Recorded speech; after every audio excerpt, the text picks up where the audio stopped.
네, 안녕하세요. 김원입니다. 뉴스를 통해서 접하신 분들도 많이 계실 것 같은데요. 한 미제 사건이 드디어 해결이 됐습니다. 무려 21년이라는 시간이 걸렸는데요. 제가 처음에 이 사건이 장기 미제 사건으로 분류가 되고 재수사가 들어간다라는 내용을 한 2015년경에 한번 봤던 것 같은데, 그 재수사가 시작되고도 무려 10년이 더 걸렸습니다. 이게 어떻게 이렇게 오래 걸렸을까라고 생각이 드시는 분들도 계시고, 얼마 전에는 한 방송국에서 이 사건에 대해서 심층 취재를 했던 내용이 방영되기도 했는데, 당시 이 사건을 맡았던 검찰은 무리하게 기소를 했다가 혹시라도 무죄가 나오게 되면 자칫 추후에 발생되는 직접 증거들, 이런 내용들이 발견됐을 때 이거 나중에는 일사부질의 원칙상 다시 이제 기소할 수 없다라는 문제 때문에 굉장히 신중하셨다라는 생각이 들었습니다.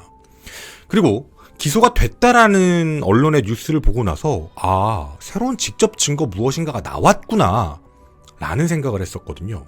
근데 없습니다. 그냥 옛날이랑 똑같은 증거들이었었어요. 무리하게 기소한 걸까? 이거 1심 잘하면, 저희도 그동안 굉장히 많은 장기 미제 사건들을 봐왔는데 걸핏하면 무죄 선고하는 경우 진짜 많습니다. 여러분들도 아마 기억나시는 사건들이 많이 있으실 것 같은데요. 이 사건도 무죄가 나오지 않을까라고 생각하며 결과를 기다려보고 있었는데 2월 20일이었습니다. 촬영일 기준으로 일주일 전인데요. 이 사건 1심 선고 무기징역형이 선고됐습니다. 어떻게 보면 똑같은 증거만 남았던 사건인데 이걸 21년 만에 유죄라고 판단할 수 있었던 그 이유가 무엇이었을까 정말 너무 궁금했거든요. 직접적인 증거라고는 사건 현장에 남은 발자국들입니다. 그걸 족적이라고 하죠. 과연 그것만 가지고 범인의 유죄 입증이 가능할까? 가능합니다. 한 형사님이, 한 검사님이, 한 판사님이 하셨던 이야기가 생각이 납니다. 미제 사건의 범인들 언젠간 분명히 잡힌다. 왜냐면 과학수사가 날로 발전하고 있기 때문에 아직은 못 잡았지만 언젠간 잡힌다라고 하셨다는 말. 오늘 여러분과 이 사건에 대한 내용, 개요들, 그리고 뭐가 가장 문제점이었고 뭐가 가장 위험하고 확인이 안 됐던 건지, 근데 이걸 어떻게 입증을 해내셨는지 그 내용을 한번 정리해드리도록 하겠습니다. 전 진짜로 너무 깜짝 놀랐고, 진짜 무슨 정말 말도 안 되는 비유이긴 하지만 추리소설 같은 걸 보는 느낌이었습니다. 자, 그럼 제일 먼저 당시 사건에 대한 내용들부터 시작을 하도록 하겠습니다. 우선 당시 사건 현장에 대한 내용인데요. 21년 전입니다. 때는 2004년 8월 9일이었죠. 강원도 영월에 영월 농민의 사무실 내에서 끔찍하게 살해된 피해자의 시신이 발견됩니다. 피해자는 당시 나이 41세 전모 씨였습니다. 전모 씨는 영월 농민의 사무실에서 간사의 일을 하는, 그러니까 그쪽에 생활하시는 분이셨다라고 바라보시면 제일 좋을 것 같은데요.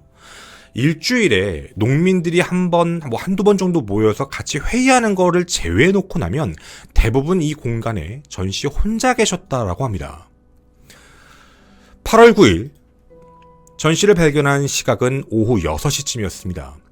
실제로 전 씨하고 굉장히 친하게 지냈던 한 남성이었는데 이날 복날이어서 점심도 같이 먹었고 6시쯤에 그냥 커피 한 잔 같이 하려고 딱 앞에 갔더니 셔터가 내려가 있어서 뭐지? 하고 셔터를 올리고 전 씨를 계속 불러봤지만 대답이 없어서 자주 있는 컴퓨터 방 쪽 문을 딱 열었을 때 끔찍하게 살해된 모습의 전 씨를 발견하게 되어 신고를 하게 된 겁니다.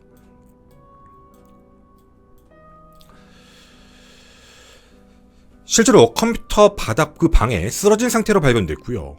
얼굴, 머리 부분 쪽에 굉장히 많은 혈흔, 피를 흘린 상태로 발견이 되셨어요. 실제 사인을 확인을 좀 해봤는데 좀 잔혹했습니다. 일단 얼굴 쪽에는 좀 둔기라고 하죠. 딱딱한 어떤 망치 혹은 펜치 같은 걸로 가격을 당한 형태의 모습이 보였고요. 그 이외에는 얼굴, 목부, 특히 목 부분을 중심적으로 12번 정도 날카로운 흉기에 찔린 그 모습이 보이게 됩니다. 그리고 복부에도 칼에 찔린 상처가 보였죠. 자, 근데 이 사건에는 좀 이상한 점이 분명 있었습니다.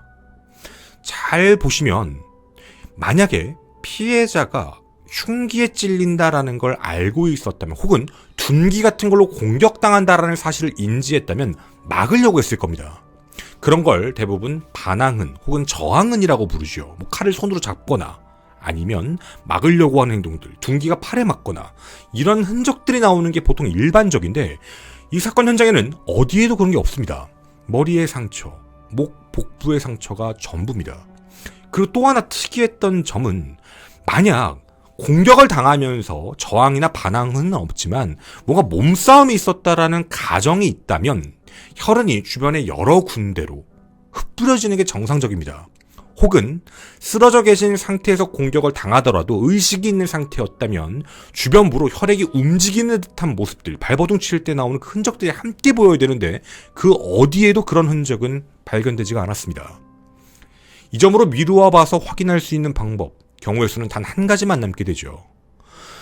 컴퓨터방에 앉아 계셨던 피해자, 범인은 몰래 들어와 피해자를 불렀거나 혹은 피해자가 인기척을 느끼고 돌아봤을 때 머리 부분을 집중 가격을 했을 가능성입니다.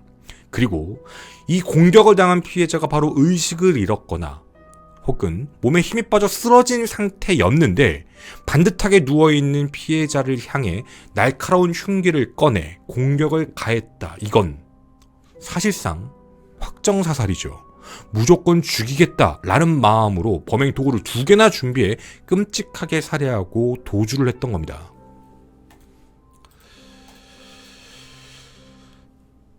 얼핏 혹시 이거 강도살인 사건 같은 거 아닐까라고 추측을 하실 수도 있겠지만, 전 씨의 지갑 안에는 현금이 그대로 있었습니다. 그 어디에도 사라진 물건 같은 건 없었죠. 범인은 단 목표가 하나, 전 씨만이 목적이었습니다. 대부분 이런 경우를 오버킬 이런 표현을 많이 쓰기도 하는데요. 대부분 이런 경우엔 피해자에게 엄청난 원한이 있을 때, 이 사람이 절대로 살아서는 안 될 이유가 있을 때 이런 행동을 하는 게 특징이다 정도를 당시에 확인할 수가 있었습니다. 그런데 문제는요, 이 사건은 미궁에 빠지기 시작합니다. 시신 어디에서도 DNA 검출이 되지 않았습니다. 즉 범인의 흔적 자체가 안 보였죠. 몸싸움이라도 있었다면 손톱 및 DNA라도 남았을 텐데 그런 어떠한 결합도 없었으니 결국에는 직접적인 범인의 증거를 찾을 수가 없었습니다. 자, 그러면 혹시 다른 흔적을 남긴 건 없을까를 좀 살펴봐야 했는데요. 실제 사건 기록물을 보여드리도록 하겠습니다.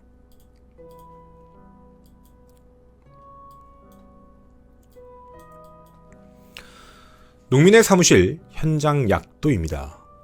여러분이 보시는 바와 같이 아래쪽에 출입문 2개가 있고요. 그리고 뒤쪽과 옆쪽 이렇게 출입문이 하나씩 있습니다. 밑에 있는 정문 출입구를 통해 들어와 거실 같은 방향 왼쪽 문을 열게 되면 컴퓨터방, 그리고 그 위쪽을 향하게 되면 주방에 있는 다른 문이 보여지게 되는데요. 실제로 나갈 수 있는 공간은 앞쪽 부분입니다. 뒤쪽은 그냥 문만 있는 형식적인 모습이었죠. 자, 근데 여러분이 지금 보시는 이 자료에서 족적이 좀 특이하다라고 보이실 겁니다. 범인의 족적이 향한 방향 때문이죠.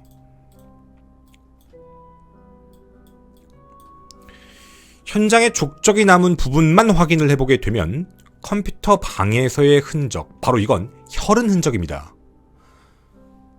발바닥에 혈흔이 묻은 상태로 움직인 공간을 보여드리는 것이죠. 당연히 컴퓨터 방에서 시작돼서 이게 주방 그리고 간이창고 쪽을 향하게 돼서 다시 돌아오게 됩니다. 이 외에 나머지의 족적의 흔적은 흙이 묻어있는, 먼지가 묻어있는 족적, 결국엔 정문 방향으로 나갔던, 들어온 방향으로 그대로 나갔던 모습이 보여지는 내용이었죠. 자, 그러면 우린 여기서 또 한 가지를 알아볼 수 있을 것 같습니다. 범인은 이 장소에 피해자 전 씨가 있다라는 건 알고 있는 겁니다. 그리고 죽여야 될 이유도 명확했죠. 헌데 이 내부의 구조에 대해서는 정확히 모르는 사람이다라는 특징입니다. 만약 이 농민에 자주 모였던 사람이라고 얘기를 하면 그쪽 방향에는 나가는 문이 없는데? 라는 걸 알 수 있었죠. 하지만 그 정도 정보까지는 없는 누군가. 완전히 친밀한 면식관계라기보다는 어느 정도의 면식관계만 있는 그런 사람의 가능성이 가장 많이 보였습니다. 자, 그럼 여기까지도 분명 당시 경찰은 확인을 할 수 있었던 내용이었습니다. 용의자를 특정한다라는 부분에서 제일 중요한 건 아마도 면식관계, 아는 사이에서 원한이 있는 사람일 것이다.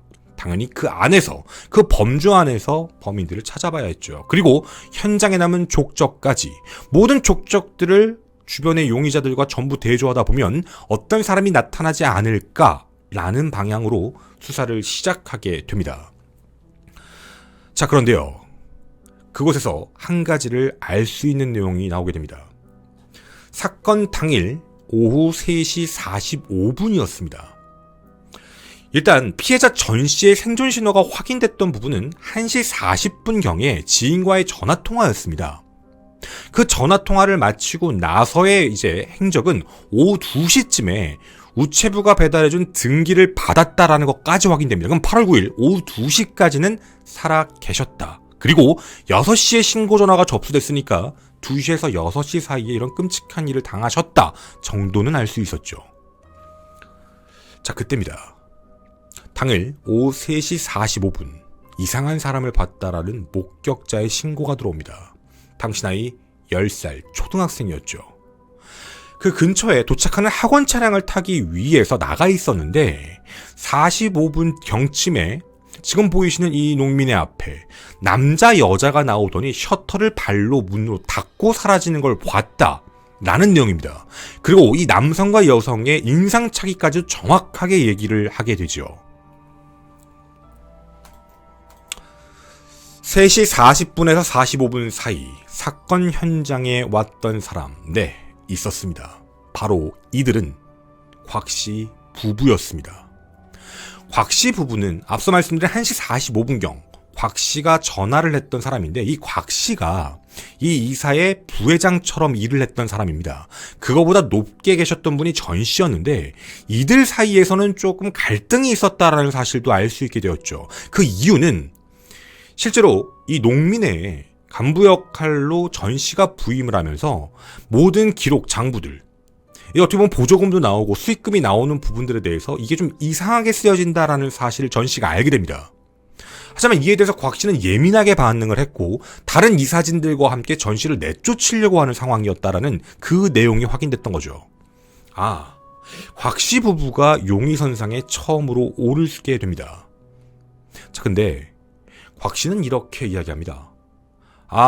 간 적 없어요. 무슨 말도 안 되는 소리예요. 발뺌이죠.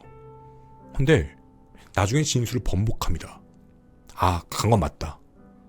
한 3시 40분쯤에 갔어요. 왜냐면 1시 45분에 통화한 게 나거든요.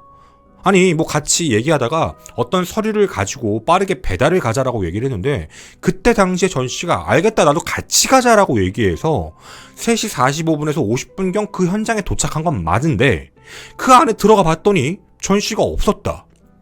컴퓨터방 문이 닫혀 있었기 때문에 나는 그냥 거실에 있는 그 문서만 가지고 빠르게 배달을 가야 돼서 나왔고 나오다가 셔터문이 닫히지 않아 발로 내리고 나간 게 맞다라고 이야기를 하게 되죠. 자, 이 내용. 사실 누군가에게는 의심이 가는 대목일 수도 있습니다. 아니 뭐 만나기로 했다라고 얘기해서 현장에 갔는데 사람이 없어서 없나 보다 하고 그냥 문서만 가지고 바로 나갔다라는 게 과연 말이 될까? 그리고 현장을 보게 되면 분명 혈흔 자국들도 발자국이 있었는데 그걸 못 봤다는 게 말이 될까라는 의심의 눈초리가 곽씨 부부에게 집중적으로 들어가게 됩니다. 자, 그런데요. 문제가 하나 있었습니다. 곽씨의 발 사이즈와 족적은 일치하지가 않았습니다. 분명 족적은요. 흙과 먼지가 묻은 족적도 있었고요. 혈흔이 묻은 족적도 있었습니다. 그렇게 놓고 보면 범죄 피해 전, 범행 피해 이후 이 모습의 족적이 사람이 움직였다라는 말이 되는 건데 이게 곽씨건 곽씨의 부인이건 일치하지 않는다라는 문제 때문에 그를 완벽하게 범인으로 단정 지을 수는 없는 상황이었죠. 자, 그럼 이 족적과 일치하는 사람은 과연 존재했을까요? 네, 한 명의 남성이 있었습니다. 바로 남성 송 씨였습니다. 이 송 씨는요, 현장에 남은 족적과 그 밑창 모양이 똑같았습니다. 그리고 발 사이즈와 그 실제로 가지고 있던 샌들의 사이즈 28cm까지 완벽하게 일치했습니다. 누가 보더라도 의심할 수밖에 없죠. 전 씨와 관련된 모든 인물 관계들을 전부 다 체크하고 나서 단 한 사람이 확인된 겁니다. 유일하게 똑같은 신발을 가지고 있던 사람. 똑같은 사이즈. 자, 그 증거 하나를 가지고 송 씨를 용의선상에 올리게 됩니다. 그런데요, 송 씨는 이렇게 주장합니다. 나 그때 계곡에 있었는데요? 너무나도 천연덕스럽게 얘기합니다. 아니, 그 신발 갖고 있는 사람이 세상에 나만 있는 것도 아니고.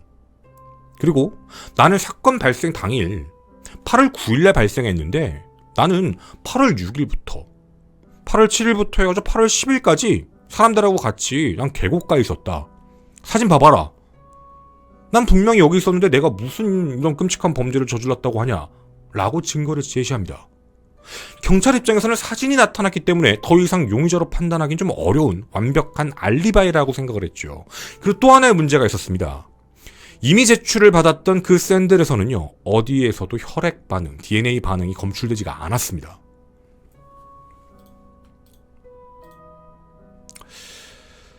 자, 이렇게 뭔가 범인 같다라고 생각했던 곽씨 부부와 그리고 송씨까지 현장에 갔던 게 확실했던 곽씨 부부, 족적이 정확하게 일치했던 송씨, 하지만 알리바이가 있었던 것, 이들 사이에서 어떤 내용들도 확인할 수는 없었죠. 그냥 이 둘에 대한 수사를 깊게 밖에 할 수가 없었습니다.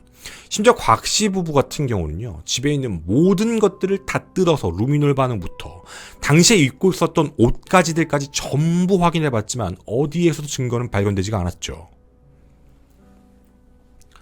자, 그러면 제3자가 과연 범인이었을까라는 생각이 드는 겁니다.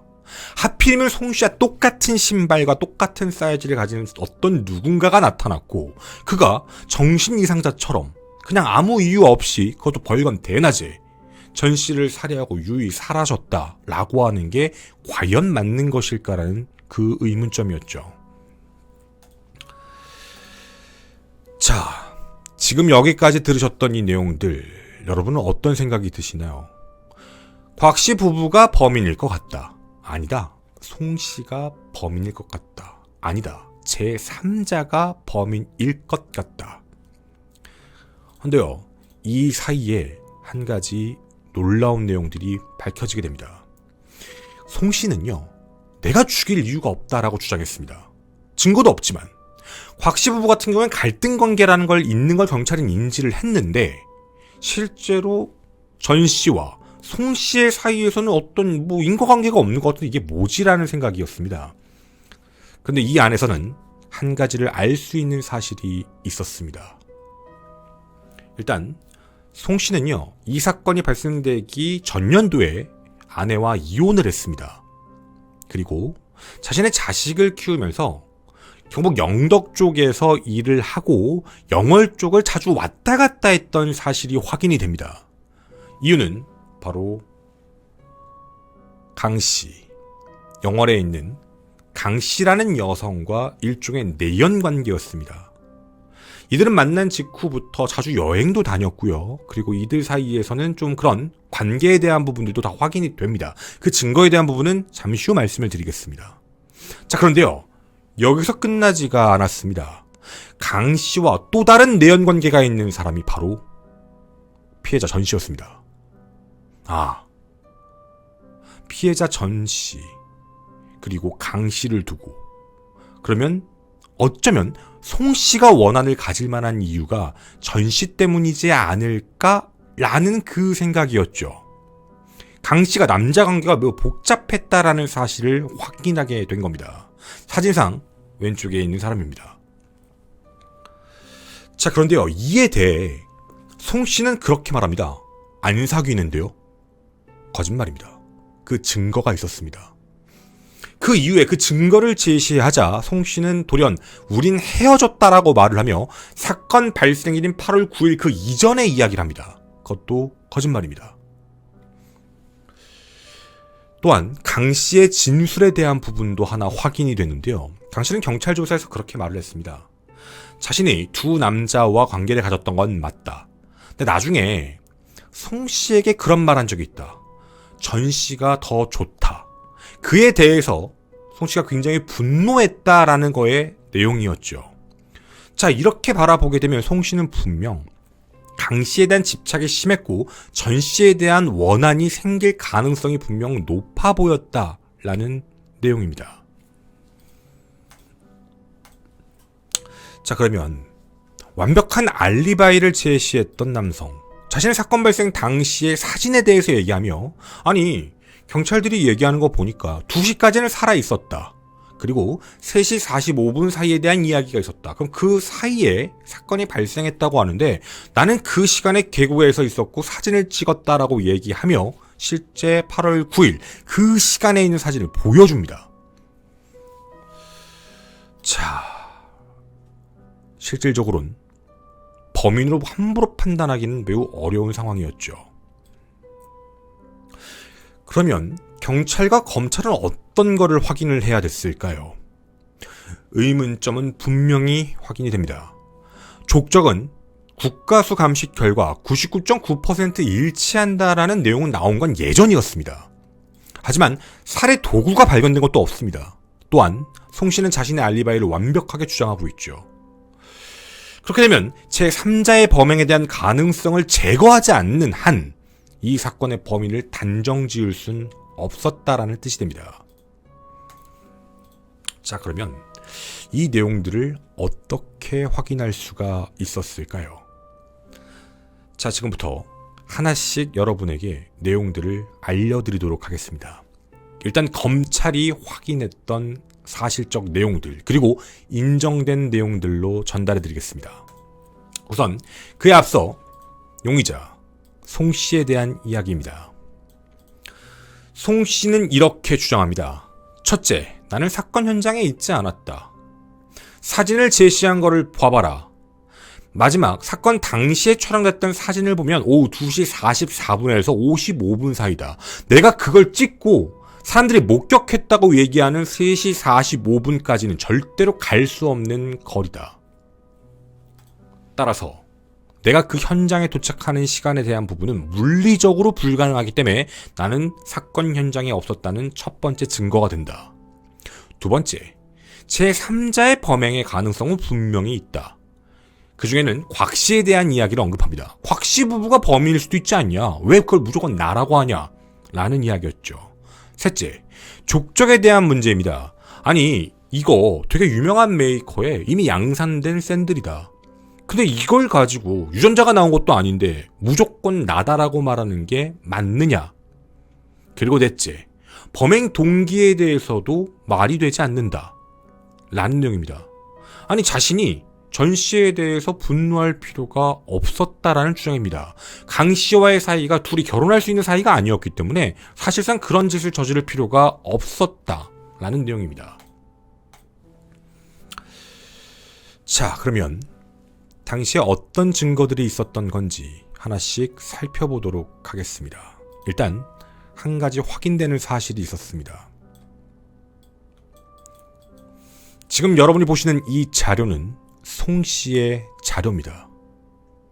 송 씨는 8월 5일 저녁 7시 51분경 경북 포항에서 강 씨와 전화통화를 한 사실이 확인이 됩니다.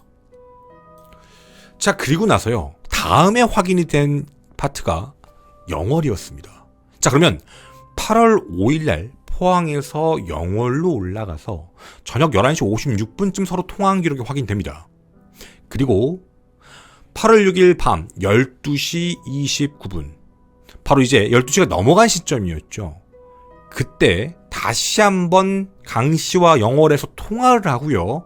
그 뒤의 기록은 포항으로 찍힙니다. 자, 그러면 8월 5일 날 처음에 이제 송 씨는 얘기한 적이 없지만 강 씨와 통화를 했고 포항에서 8월 5일날 이미 한번 올라갔다 내려온 사실은 있습니다. 이건 실제로 기록으로 확인되는 사실입니다.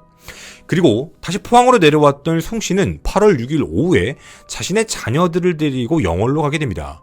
가서 강 씨의 집에서 머물다가 사건 발생 전이었죠. 8월 8일 오후 그 저녁 때쯤에 송 씨와 송 씨의 자녀들, 강 씨와 강 씨의 자녀들, 그리고 사촌 동생과 함께 한 계곡으로 떠나게 됩니다. 그리고 이들이 돌아왔던 날짜는 8월 10일, 사건 발생 다음 날이었죠.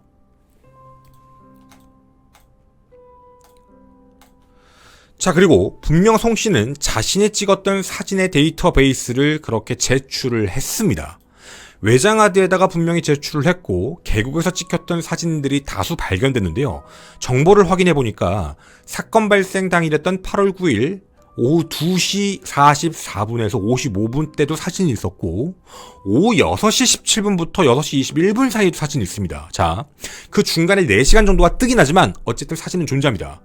8월 10일에도 찍은 사진들이 존재합니다. 자, 그럼 궁금합니다. 이들이 놀러갔던 계곡에서 사무실까지의 거리는 얼마나 될까요? 실제 기록입니다.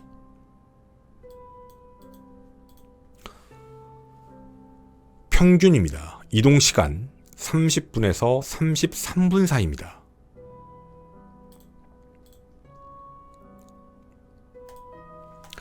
사진을 찍었다고 얘기하는 그 시점 2시 44분에서 2시 55분 사이, 그걸 넉넉 잡고 3시라고 가정하고 저도 평균 속도로 달렸을 때입니다. 3시에 달리더라도 3시 반경이면 현장에 도착할 수 있는 시간이 됩니다. 범행을 저지르고 돌아왔다라고 쳐도 3시 45분에 발견된 적이 없으니 4시 몇 분이면 분명 도착을 했을 겁니다. 6시에 사진 찍는 것도 이상하지가 않죠. 왕복으로 약 1시간 정도의 거리다라고 판단을 했을 때 사실 이건 많은 데서는 사진을 날짜를 조작한 게 아닌가라는 의구심을 가졌지만 날짜를 조작하지 않는다 하더라도 왔다 갔다 할 수 있는 거리는 충분했다. 그리고 그 시간을 사이에 분명히 꼈다라는 걸로 확인이 됐습니다. 그리고 검찰은 이걸 그렇게 중요하게 생각하지 않았습니다.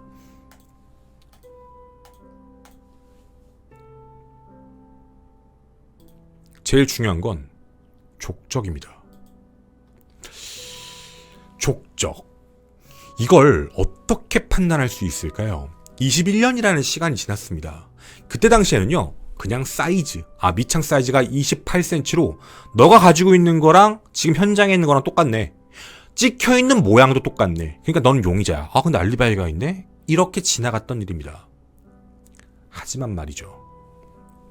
시간은 흘러갑니다. 과학기술은 늘 날로 발전하죠. 혈흔도 발전했고 족적도 다 발전합니다. 여러분, 혹시 좀 어떻게 보면 여러분께 이런 말씀을 드리는 게 괜찮을지 모르겠지만 여러분들의 신발을 자세히 보신 적 있으십니까? 한번 궁금하시면 여러분의 신발 뒤쪽 있죠? 뒤쪽 밑창의 부분에 달아있는 모습을 한번 봐보시겠습니까? 모양이 다릅니다.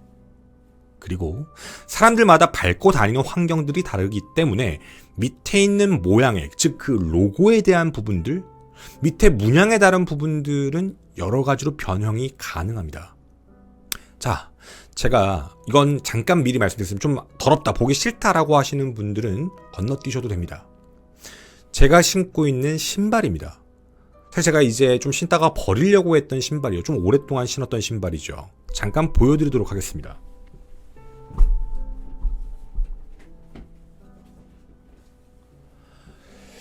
신발의 가장 큰 특징 중에 하나입니다. 특히 남성분들 신발의 특징 중에 하나인데 이게 잘 보일지는 모르겠는데요.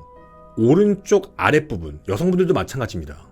오른쪽 아랫부분이 까맣게 닳는 부분들이 있습니다. 왼쪽과는 다르게 말이죠. 이거 어떤 케이스인지 아십니까? 다는 아니지만 대부분 운전 많이 하시는 분들입니다. 운전할 때를 생각을 해보시면 뒤꿈치가 왜 닳는지는 어느 정도는 예상하실 수 있을 겁니다. 계속 다니까요. 왼쪽은 안 그러니까. 그러시죠. 사람들마다 발에 걷는 보폭이나 발의 압력도 다릅니다. 그리고 다니는 지형도 다르죠. 따라서 눌리는 부분들도 분명 다릅니다. 오다리 교정 이런 것도 있죠. 눌리는 범주가 달라 그걸 강제로 교정시킨다라는 것처럼요. 제가 이건 더러워서 좀 보여드리긴 그렇지만 신발 여러분의 밑창을 보시게 되면 또 하나가 있습니다.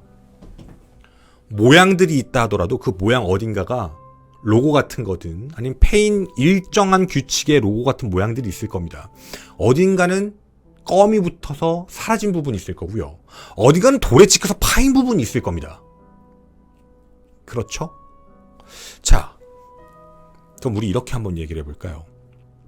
이 족적을 압력과 흔적으로 다시 2020년대에 분석을 해보면 얘기가 달라지지 않을까요? 예. 현장에 남은 모든 족적은 그대로 남아있었습니다. 그 족적을 토대로 어떤 걸음걸이를 갔는지, 그리고 어느 부분에 더 눌려 있었는지, 밑창에 어떤 부분에 흔적들이 있는지, 앞꿈치, 뒤꿈치, 신발의 앞쪽, 뒤쪽, 모양에 대한 부분들이 얼마만큼 마모가 됐는지를 과학적 데이터로 다시 분석을 했습니다. 무려 17군데가 동일한 마모흔, 손상흔이 발견됩니다. 다시 말씀드리겠습니다. 현장에서 발견됐던 족적의 흔적과 송씨가 이미 제출했던 그 샌들, 당시에는 똑같은 사이즈의 똑같은 브랜드, 똑같은 밑창 정도만 판단할 수 있었는데 과학기술이 발전하고 나서 그걸 다시 확인해 보니까 무려 17개가 일치합니다. 확률적으로 어떻게 될까요? 확률입니다. 17개, 여러분의 신발과 다른 사람의 신발이 동일한 부분이 찍혀있을 확률은 얼마나 될까요?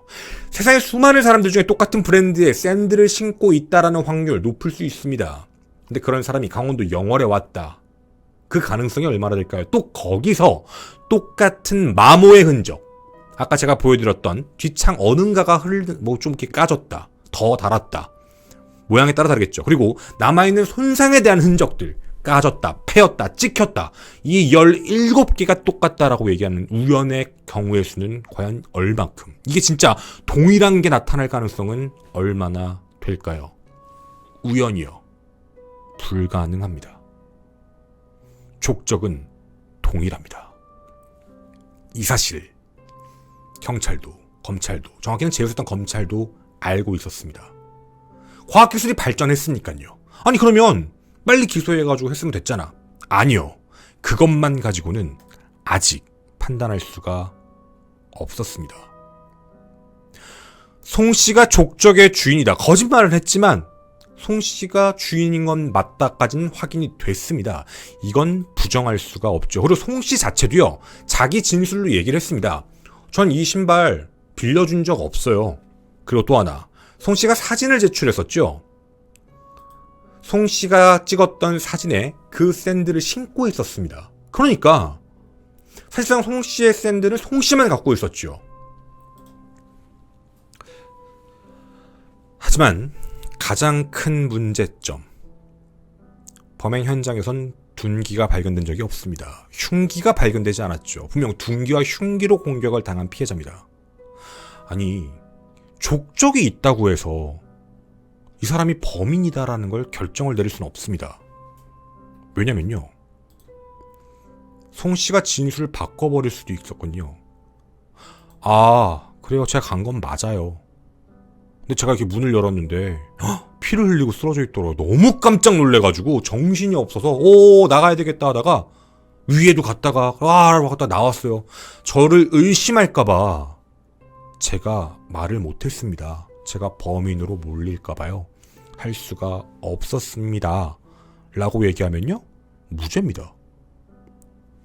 족적이 나왔다고 죽였다라는 증거는 되지 않습니다. 이해가 되시나요? 이게 가장 어려웠던 문제입니다. 밝혀냈는데 곽씨처럼 자기는 그냥 사망한 거 보긴 봤다, 너무 무섭고 내가 범인으로 몰릴까봐 거짓말했다, 이제 와서 얘기한다, 이미 죽어 있었다, 답이 없거든요. 이러면 진짜 무죄로 가는 겁니다. 자, 그런데요, 과학기술은 족적만 활발하게 나온 게 아닙니다. 혈흔도 모든 내용들이 분석이 되기 시작을 했죠. 자, 일단 여러분에게 보여드렸던 이 현장약도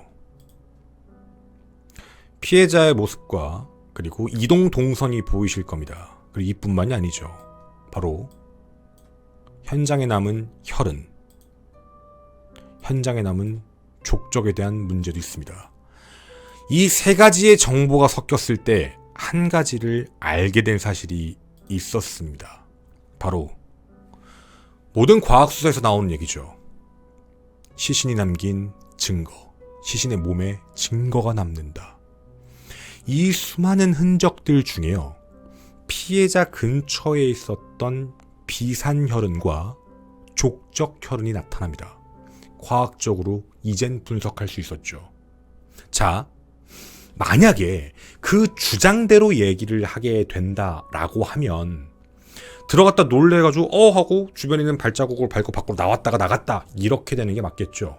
근데 여기서 살인의 증거가 나올 수 있는 부분은 무엇이 있을까요? 첫째, 혈액이 끊기는 자국이요. 어디선가 공격이 들어갔는데 비산혈흔이 A 장소와 B 장소, 원래 여긴 이어져야 되는 혈흔들이어야 되는데 중간이 푹 떨어진 혈흔들이 있다는 건 그 자리에 범인이 서 있었다라는 뜻이 됩니다. 범인의 몸은 어딘가에 혈흔이 묻었다라는 뜻이 되죠. 그리고 흉기를 공격을 하게 되면 피는 뚝뚝 물리적 법칙에 의해 떨어집니다. 낙하흔이죠. 낙하흔을 통해서도 위치를 확인할 수 있습니다. 자, 그리고 그 장소에서 혈흔이 묻었던 모습들을 봤더니 발에 고여 있었다는 거예요. 그러면 범인은 그 족적을 가진 사람이 현장에 와서 보고 중간에 끊어진 장소에 있었다는 얘기는 뭐가 되죠? 그 장소에 서 있었고 그때 비산혈흔이 터졌고 그걸 몸으로 맞았고 뚝뚝 떨어지는 낙하흔이 있었던 사람이다. 이뿐만이 아닙니다. 바로 이 족적이 일부만 남아있는 흔적들이었죠. 피해자의 바지 아래쪽이었습니다. 공격을 하면서 움직였기 때문에 미끌리건 피가 묻은 일부분이 들어가는 모습이었죠. 피를 묻고 쭉 미끄러지듯이 움직이게 되면 다 상상해 보실 수 있을 것 같습니다.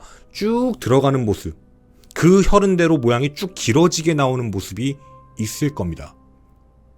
그런 흔적들까지, 즉 인과관계상 분명 족적에 아무것도 묻지 않았던 사람, 흙과 먼지만 있던 사람이 컴퓨터 방에 들어왔고 그 안에 남아있는 혈흔이 중간중간 끊어지고 혈흔이 미끄러지고 피해자 사이 쪽으로 들어갔던 공간과 공간 사이에 있었던 것, 공격을 한 사실은 알 수 없지만 이 발자국의 주인공이 살인을 저질렀다라는 그 흔적의 증거는 찾은 겁니다. 바로 혈흔하고로요. 그러면 이제 한 가지는 됐습니다. 그 족적은 누구 거라고요? 송씨 겁니다. 송씨 알리바이요? 시간 충분했습니다. 날짜 조작 그런 거 별로 관심 없습니다. 충분했던 시간이다. 분명 17개가 똑같기 때문에 그 족적의 주인공은 송씨다. 송씨는 누군가에게 샌들을 빌려준 적도 없고 계곡에서도 그 샌들을 계속 신고 있었다. 즉 송씨만이 그 신발 갖고 이동할 수 있는 상태. 그런데 그 신발을 신은 자의 그 흔적에서 혈액이 끊기는 부분, 혈액이 미끄러지는 부분, 혈액의 인과성에 대해서 방해하는 요소들로 확인되는 직접적인 증거들을 다 종합하면 그 모습, 발자국이 있었던 사람이 즉 공격자가 된다, 살인마가 된다라는 뜻이었습니다. 이게 증거였습니다. 자, 이렇게 하면 제3자가 범인을 못합니다. 제3자가 없죠. 곽씨요? 안 됩니다. 이렇게 현장에 남은 증거는 딱 한 사람만을 가리켰죠. 바로 송씨였습니다. 해서 재판부는 송씨에게 모든 혐의를 인정, 유죄로 무기징역을 선고했죠. 자, 이것만이 아닙니다. 나머지는 전부 간접사실로 인정했습니다. 첫째, 치정에 대한 부분으로 복수심과 원한으로 공격이 기제가 폭발되어 둔기로 공격한 이후에 목 부분, 복부 부분을 수십 회 찔렀다. 확인 사살까지 했다. 이분 간접사실로 인정했습니다. 그만큼 원한이 이제 좀 심하다. 그리고 두 번째입니다. 송씨의 이상한 편집증적 성향이었죠. 송씨는 그동안 교제했던 모든 여성들과의 관계 영상, 나체 사진, 그 사람의 신분증, 주민등록증을 포함해서 그 사람의 집 주소, 직장, 그 심지어 도청까지 아무렇지 않게 합니다. 그 모든 데이터를 다 저장합니다. 90년대부터 자기가 만났던 모든 사람들에 대한 데이터를 가지고 있는, 그리고 그걸 가지고 위협해 상대를 통제하려는 편집증적 성향을 가지고 있다는 것도 간접적인 증거로 인정됩니다. 왜냐면 내가 왜 전씨를 공격해요? 라고 얘기했던 송씨. 송씨가 방송에 나가가지고 인터뷰할 때 보면 굉장히 논리적인 첫 얘기를 합니다. 침착하게 말이죠. 하지만 이게 알려지지 않았던 진실입니다. 송씨는 이런 모습의 인물이었죠. 이뿐만이 아닙니다. 송씨는요, 이 이야기가 나왔던 이유가 있었는데 송씨가 전씨에 대해서 미리 조사했던 기록도 확인됩니다. 편집증적 성향이 있다고 했죠. 자기는 전씨를 모른다고 했습니다. 그런데 그거에 대한 증거도 확인됐죠. 물론 간접사실로 인정됐습니다. 뭐였냐면 송씨가 가지고 있는 자료들 중에 전씨의 데이터를 모아놓은 게 있었습니다. 그중 하나가 뭐냐면 전씨와 전씨의 친구가, 지인이 함께 운영하는 이제 웹사이트가 하나 있었는데요. 뭐 엄청 크고 이런 게 아니라 딱 가입자는 그렇게 둘이었습니다. 피해자 전씨와 그 지인. 자기들끼리 일상생활 같은 걸 올리는 일기장, 그런 하나의 뭐 커뮤니티 같은, 둘만 활동하고 있는 그런 데였죠. 근데 이곳에 전씨가 회원가입을 했습니다. 내용을 체크해놓고 다 정리해놨습니다. 해서 전씨를 몰랐다라고 얘기했지만 이미 그 전부터 전씨에 대한 기록들을 전부 저장하고 있던 겁니다. 검찰은 의심하고 있었고 재판부도 인정했습니다. 8월 5일 날 갑자기 영덕에서 영월로 올라왔던 이유는 전씨를 일거수일투족 어떻게 활동하고 움직이는지를 감시하기 위함이었다. 자, 물론 모두 간접사실입니다. 하지만 직접적인 증거, 족적의 모습, 그리고 혈흔에 대한 모습, 이 부분들로 봤을 땐 그 이후에 빠져나갈 수 있는 사람은 아무도 없다라는 근거였죠. 21년 만에 해결됐던 장기 미제 사건, 영월 농민의 살인사건은 이렇게 1심 선고가 끝났습니다. 분명 항소할 겁니다. 억울하다 주장할 겁니다. 하지만 이 논리를 어떻게 깰 수 있는지는 잘 모르겠습니다. 억지 주장을 펼칠지도 모르죠. 하지만 21년이란 시간만큼 과학기술은 엄청나게 발전을 했고 어디에서 보더라도 논리적인 문제가 없는 증거들이 확인된다면 직접적인 범행 도구가 없다 하더라도 그 인과관계가 정확할 땐 살인으로 인정할 수 있다는 점입니다. 아직도 무수히 많은 미제 사건들이 남아 있습니다. 뭐 범인들은 숨어 사는 경우들도 있죠. 저희도 과거에 한 제보를 받아 장기 미제 사건 관련해서 하나가 진행했던 적이 있었죠.